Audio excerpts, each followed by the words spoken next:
Olá, amigos e irmãos, sejam mais uma vez bem-vindos ao nosso canal de estudo da Bíblia.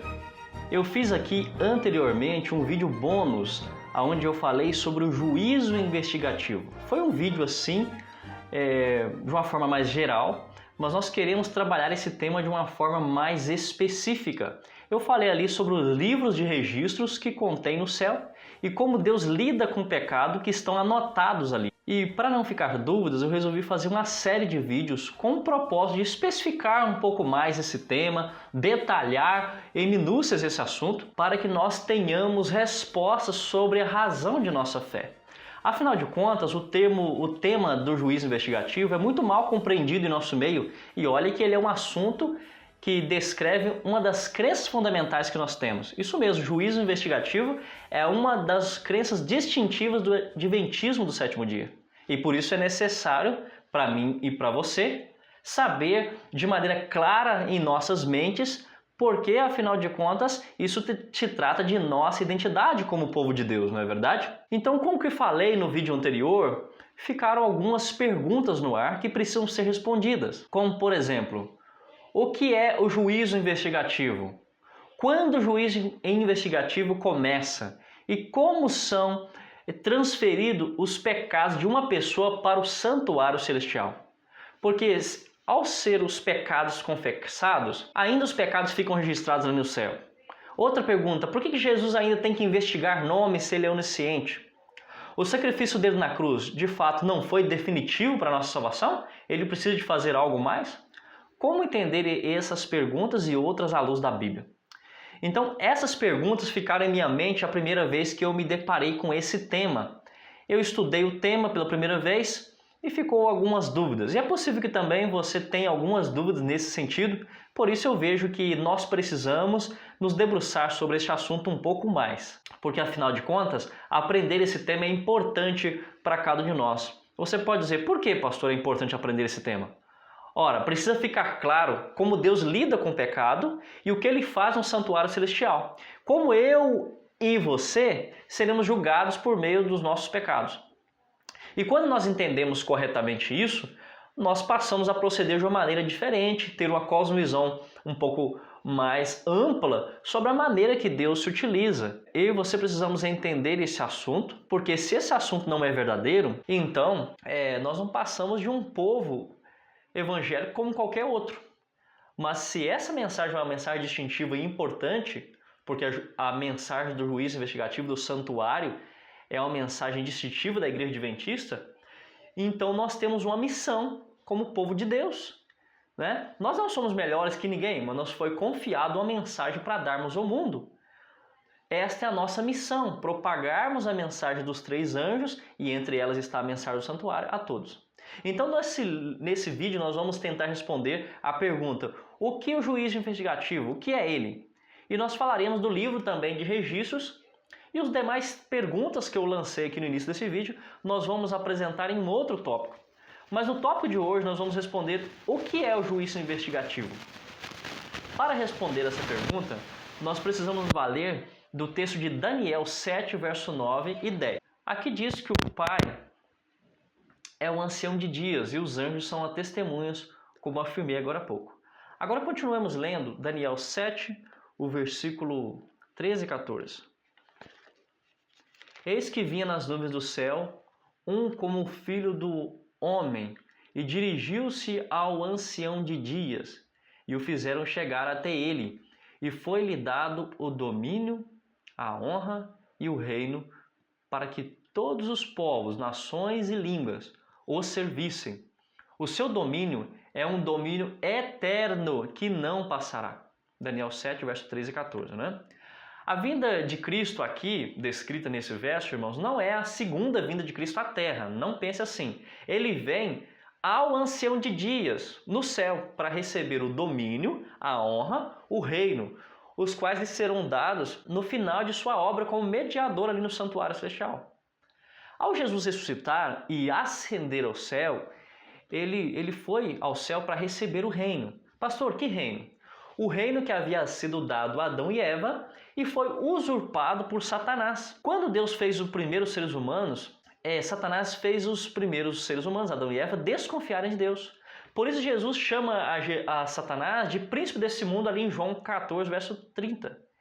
E Satanás diz ironicamente que o reino pertencia a ele e ele entregaria esse reino a quem ele quisesse. Isso está lá em Lucas 4, verso 6. Ao Jesus derrotar o inimigo ali na cruz do Calvário, ele subiu ao céu e ele recebeu do Pai o reino. O seu Pai está no primeiro compartimento no reino celestial e ele entrega o reino. Que reino é esse, pastor? Apocalipse não responde. Leiamos Apocalipse 21, verso 2, verso 9 e verso 10. Diz assim: Vi também a cidade santa, a nova Jerusalém, que descia do céu da parte de Deus, ataviada como noiva adornada a seu esposo. Versículo 9. Vem, mostrar-te-ei a noiva, a esposa do Cordeiro. E me transportou em espírito e me mostrou a santa cidade, Jerusalém, que descia do céu da parte de Deus. Notem que o texto fala aqui, meus queridos, da noiva. A noiva é a santa cidade, a Nova Jerusalém. Mas, pastor, você pode perguntar, não é? A noiva não é a igreja? Bem, a noiva é o reino que é exemplificado pela capital do reino, que é a cidade de Jerusalém. Ela era capital de Judá, né? E de Israel. A igreja representa os convidados do casamento, né? São convidados do noivo e da noiva, que falaremos mais adiante quando formos falar da parábola das 10 virgens. Para se ter um reino, deve-se haver súditos. Então a noiva é a cidade que representa o reino, e os súditos, que fazem parte desse reino, é a igreja, que são os convidados para bodas, né? Para as festas das bodas, para entrarem depois na cidade. Olha, este texto do Espírito de Profecia aqui vai explicar melhor. Olhem só o que diz.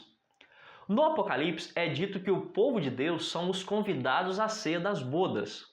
Apocalipse 19, verso 9. Se são convidados, não podem ser também representados pela esposa. Cristo, conforme foi declarado pelo profeta Daniel, receberá do ancião de dias no céu o domínio e a honra e o reino. Receberá a nova Jerusalém, que é a capital do seu reino, adereçada como uma esposa ataviada para o seu marido. Isso está ali no livro Grande Conflito, na página 426. Nós vemos aí, irmãos, a evidência profética, o respaldo bíblico e também o respaldo profético, como é citado aqui no Dom do Profecia no livro Grande Conflito. Agora veja comigo em Lucas capítulo 19, verso 12, Jesus ele fala aqui em parábola de um filho que parte para uma terra distante a fim de receber um reino e voltar. Jesus ele é esse filho que vai até o pai, recebe o reino e volta depois para buscar os seus filhos que foram resgatados pelo seu sangue. Muito bem? De semelhante modo, lá na parábola do servo vigilante, em Lucas 12, 36, fala o seguinte: sede vós semelhantes a homens que esperam pelo seu Senhor, ao voltar ele das festas de casamento, para que quando ele vier e bater a porta, logo lhe a abram. Percebe? Notem, o casamento ele acontece antes da volta de Jesus à terra. Quando Jesus então recebe o reino, pastor? Porque o texto diz que ele vai voltar da festa e não voltar para a festa, entendeu? Não confunda isso. Tem pessoas que acham que Jesus, quando voltar, ele vai voltar para a festa de casamento. Mas a festa de casamento já aconteceu lá e ele volta da festa. Após a sua ascensão, ele vai ao céu, porque o texto diz que ele se casa lá e ele volta. Então o reino lhe é dado depois do ano 31, porque depois do ano 31 é que ele sobe ao céu. Então o casamento, irmãos, ele acontece e ele volta então à terra para buscar os convidados. Então ele recebe o reino depois do juízo investigativo, antes dele voltar. Então esse juízo investigativo deve acontecer antes da volta de Jesus, como diz em Daniel. Em algum momento ele vai começar a investigar para saber quem pode participar da festa ou não. Quem pode participar das bodas, na verdade, do Cordeiro, da festa da boda ou não. Em Daniel 7,25 diz que o juízo será depois que o domínio for tirado do chifre pequeno. Olha o texto. Daniel 7,25 diz: proferirá palavras contra o Altíssimo, magoará os santos do Altíssimo, isso o chifre pequeno, né? E cuidará em mudar os tempos e a lei. E os santos, que é o povo de Deus fiel, lhes serão entregues nas mãos por um tempo, 2 tempos e metade de um tempo, que é o mesmo do que 1260 dias. mas depois se assentará o tribunal para lhe tirar o domínio, para destruir e consumir até o fim. Então você viu aí em Daniel 7:25 essa explicação, que o povo santo de Deus, que é o povo fiel de Deus, ele vai ser perseguido pelo chifre pequeno por 1260 anos, que se inicia lá no ano 538 pela supremacia papal e vai até o ano 1798. Depois o seu domínio será tirado. Domínio de quem será tirado, pastor? O domínio do chifre pequeno. Quando? Quando o tribunal se assentar. Qual tribunal? Esse tribunal que o livro de Daniel apresenta, né, em Daniel 7, verso 9 e 10. E se o chifre pequeno domina do ano 538 até o ano 1798 depois de Cristo, então o juízo ele acontece entre 1798 e a volta de Jesus. Então nós já identificamos aqui quando começa o juízo. Em algum momento entre 1798 e a volta de Jesus acontece então o juízo investigativo.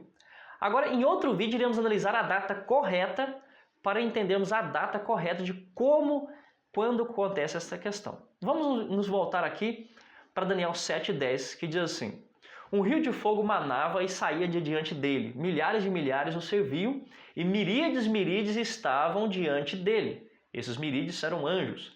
E assentou-se o tribunal e se abriram os livros. Um tribunal de juízo ali montado no céu. Quais são esses livros? Vamos dedicar agora alguns minutos para falar o que a Bíblia fala de vários livros. Por exemplo, a Bíblia fala do livro da vida, o livro da morte e o livro das iniquidades. Também tem o livro da Bíblia, que é o livro norma, para avaliar os registros, para avaliar as atitudes das pessoas. Porque precisa saber se essa pessoa cuja vida está sendo examinada, se ela realmente viveu de acordo com os ensinos do texto norma, que é a Bíblia, ou se ela não viveu. Os livros de registro no céu, nos quais estão relatados os nomes e as ações dos homens, da humanidade, devem determinar qual é a decisão do juízo. O escritor lá do Apocalipse, que é João, ele descrevendo a mesma cena, ele acrescenta o seguinte: abriu-se outro livro, que é o livro da vida, e os mortos foram julgados pelas coisas que estavam escritas nos livros, segundo as suas obras. Nós vamos ser julgados pelas obras, de acordo com Apocalipse 20, verso 12. O livro da vida contém o nome de todos os que já entraram para o serviço da obra de Deus, se entregaram a Jesus. Jesus mesmo ordenou a seus discípulos e disse: alegrai-vos antes por estarem os vossos nomes nos escritos dos céus, e não porque Satanás ou os demônios obedecem. Lucas 10, verso 20. Paulo fala também de seus fiéis cooperadores, cujos nomes estavam escritos no livro da vida. Ele diz isso em Filipenses 4, verso 3. Daniel, olhando através dos séculos para um tempo de angústia no futuro, um tempo de angústia o qual nunca houve, ele declara que Deus livraria o seu povo. Todo aquele que se achar com o nome escrito no livro da vida seria então livrado. Já em Apocalipse, diz que apenas entrarão na cidade de Deus aqueles cujos nomes estão escritos no livro da vida do Cordeiro, e o Cordeiro é Jesus Cristo. Então nós lemos aqui isso que nós citamos, Daniel 12, verso 1 e Apocalipse 21, versículo 27. A Bíblia fala de um livro memorial também. Há um livro memorial escrito diante de Deus, onde são colocadas nossas boas ações. Estão registrados ali tudo o que nós fazemos de bom. O texto diz: que temam ao Senhor e para os que se lembrem do seu nome. Malaquias 3, verso 16, ali fala desse livro memorial. Suas palavras de fé, seus atos de amor, se acham todos registrados, meus irmãos, no céu. E Neemias se referiu a isso quando ele disse assim: Deus meu, lembra-te de mim e não risque as beneficências que eu fiz à casa de meu Deus. Isso está em Neemias, capítulo 13, versículo 14. No livro memorial, Deus coloca todas as ações de justiça. Ali se acham todas as ações imortalizadas. Ali toda tentação resistida é anotado. Todo mal vencido, toda palavra de eterna compaixão que você profere durante o dia a dia, acham-se fielmente historiadas ali nesse livro. E todo ato de sacrifício, todo sofrimento, toda tristeza que foi suportada com o amor de Cristo se encontra registrado no livro memorial. O salmista diz assim: tu contaste as minhas vagueações, põe as minhas lágrimas no teu odre, não estão elas no teu livro?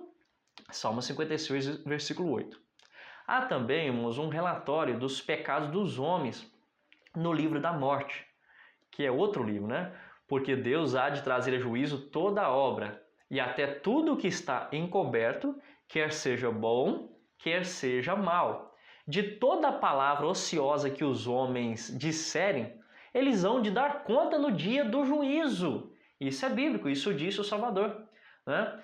O Salvador disse também outras vezes: por tuas palavras serás justificado, e por tuas palavras serás condenado. Eclesiastes 12, verso 14, eu citei aqui, e Mateus 12, 36 e 37. Nós vemos aqui no Espírito de Profecia, irmãos, os propósitos e intuitos secretos, né, que aparecem no infalível registro de Deus. Pois Deus trará à luz as coisas ocultas das trevas e manifestará os desígnios dos corações. 1 Coríntios 4, versículo 5. Eis que está escrito diante de mim as vossas iniquidades e juntamente as iniquidades de vossos pais, diz o Senhor. Isso está lá em Isaías 66, versos 6 e 7. E nós podemos ver isso registrado. A obra de cada homem passa em revista, meus queridos irmãos, perante Deus e é registrado pela sua fidelidade ou pela sua infidelidade. Ao lado de cada nome nos livros dos céus estão escritos com terrível exatidão toda má obra ou toda má palavra, todo ato egoísta, todo dever que não foi cumprido e todo pecado que é secreto. E ali também, juntamente com todo o artificiosa hipocrisia, advertências ou admoestações enviadas pelo céu e que foram negligenciadas. Momentos desperdiçados, oportunidades não aproveitadas, influência exercida para o bem ou para o mal, juntamente com seus resultados de vasto alcance. Tudo é historiado pelo anjo relator. Isso está ali em Grande Conflito, página 482. Nós vemos aqui o que falei no último vídeo sobre o que é anotado diante do nosso nome no livro de registro. Qualquer dúvida, você pause o vídeo e leia novamente o texto que citamos aqui de Grande Conflito. Procure no seu livro, né?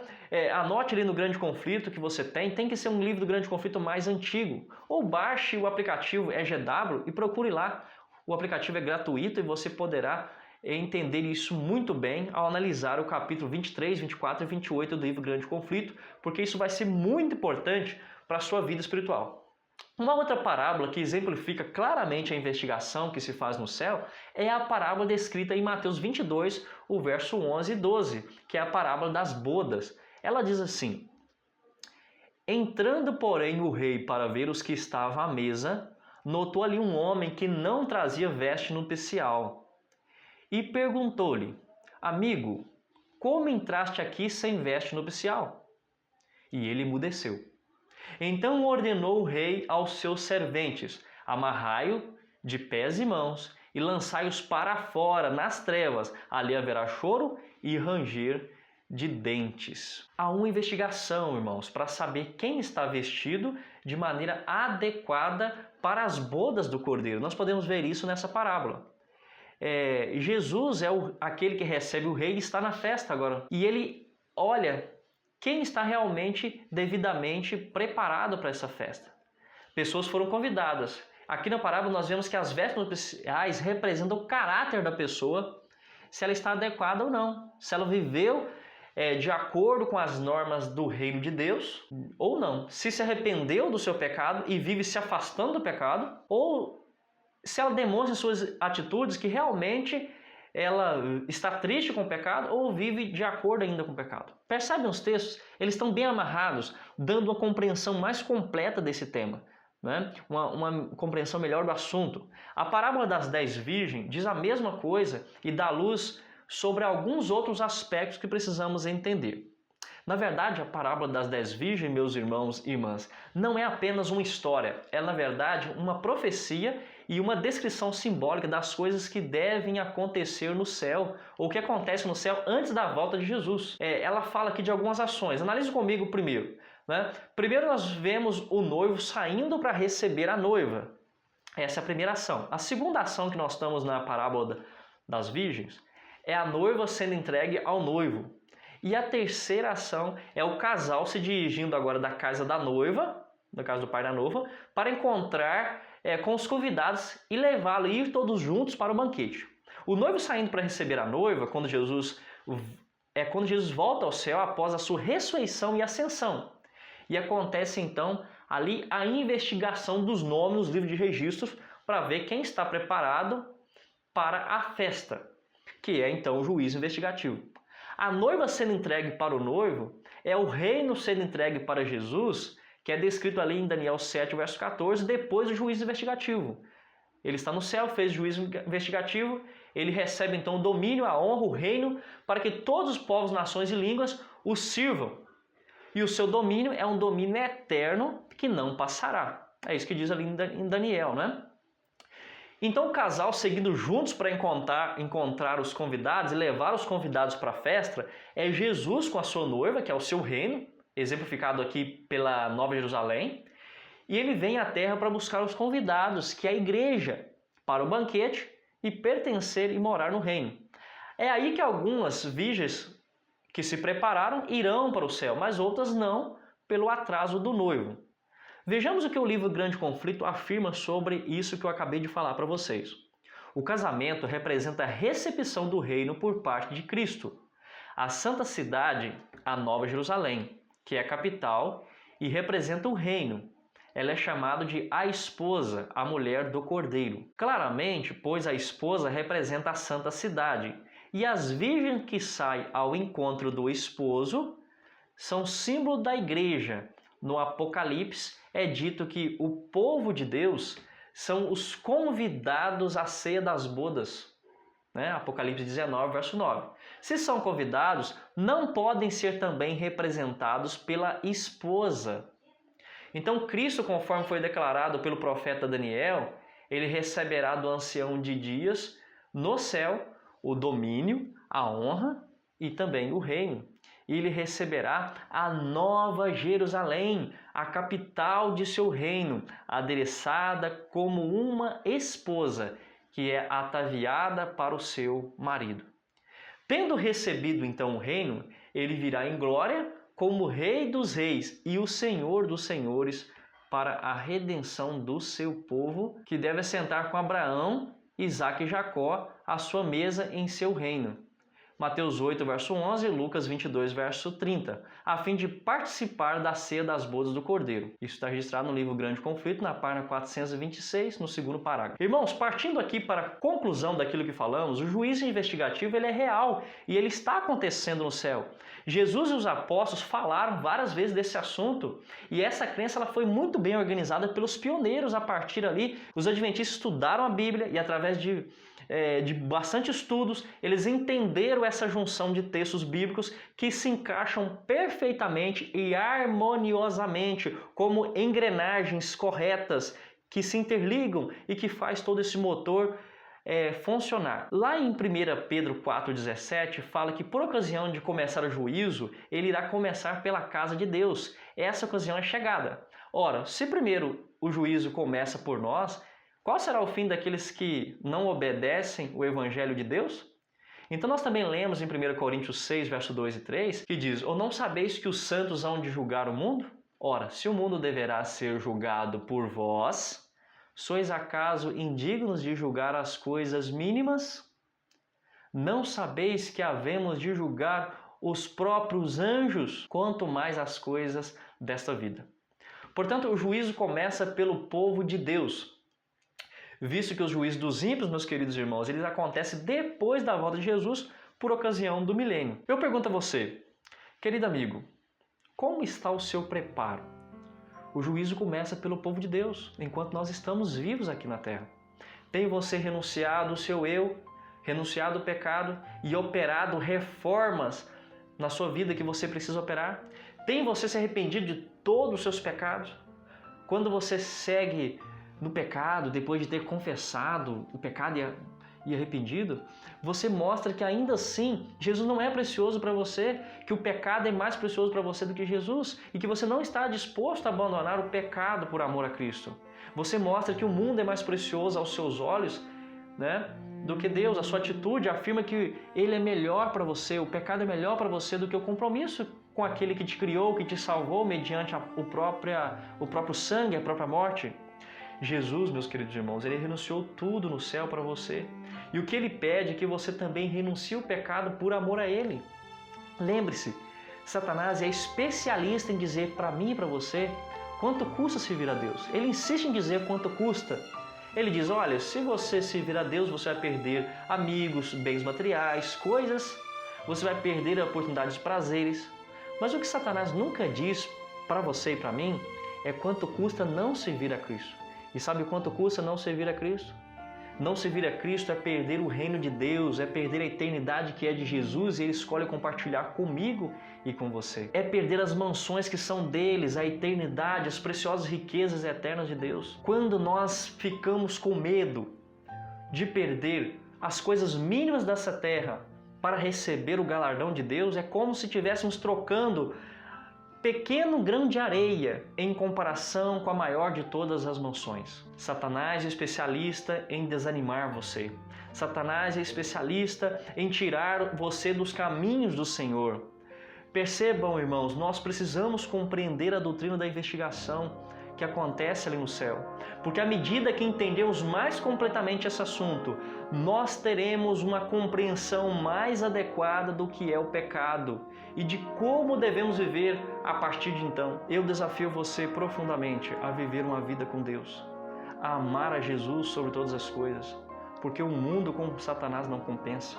Agora no céu, os nomes estão passando em análise de Deus. E se o meu nome e o seu nome estão passando diante do céu, qual será o veredito que Deus dará para você e para mim? Se você está vivendo de acordo com a vontade de Deus, o texto bíblico é claro. Não há nenhuma condenação para aqueles que estão em Cristo Jesus. Se você pecar, nós temos um advogado junto ao Pai, que é Jesus Cristo, o nosso juiz justo. E Ele com certeza nos dará o perdão, mas Ele irá colocar ali uma ressalva, dizendo, Ele foi perdoado. E Ele vai agora comparar as suas atitudes futuras, para entender então se o seu arrependimento foi verdadeiro, se foi correto, para que então, quando Ele terminar o juízo investigativo e Ele voltar à terra, Ele possa levar a você e a mim, porque de fato abandonamos o pecado, estamos arrependidos e entristecidos pelo mal. Que você, meu querido amigo, seja iluminado pela presença de Deus, abandone aquilo que é mal, siga o que é verdadeiro e que Deus o abençoe.